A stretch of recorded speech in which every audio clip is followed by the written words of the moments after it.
In today's video, I'm going to teach you how to effectively add and configure an audio player element on your page.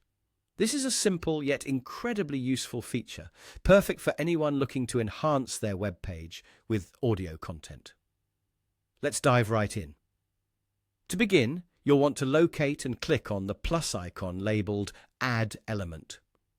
This is the starting point for incorporating various elements into your page, and it opens up a world of customization possibilities. Once you've done that, you're going to seek out the video and music option from the list that appears. This section is specifically designed for incorporating multimedia elements, which is exactly what we need for adding an audio player. Next, within the video and music category, you'll find an option that says Audio Players. Go ahead and click on that. This is where you will see several different player styles to choose from. Take a moment to browse these options. Each player has its unique design and functionalities, so you can pick the one that best fits your website's aesthetic and your personal preference. Once you've selected a player, it's time to place it on your page.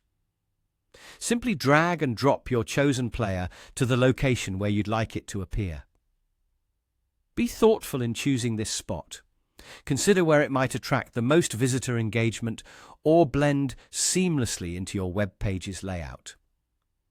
After placing the audio player, configuring the element is your next step.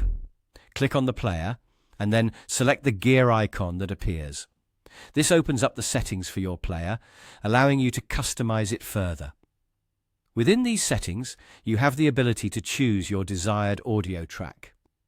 You can either upload an MP3 file directly, if you have a track saved on your computer, or opt for the external MP3 option. This selection allows you to insert a URL link to an audio file hosted online. This flexibility lets you pull from various sources to suit your needs. Moving on, let's personalize the playback experience. Scroll down in the settings and you'll find fields to enter the artist's name and the track title. This is particularly useful if you want to provide visitors with detailed information about the audio content they're listening to. Plus, this little addition adds a professional touch to your website. Finally, decide how the audio should be played by selecting the playback option. You can choose to have the track play once or continuously loop. Consider what would best serve your audience. For instance, a looping track might be more suitable for background music on a web page. And that's it, a complete walkthrough on adding and configuring an audio player on your page. By following these steps, you can create a more engaging and interactive experience for your site's visitors. Thanks for watching, and I hope you found this tutorial helpful.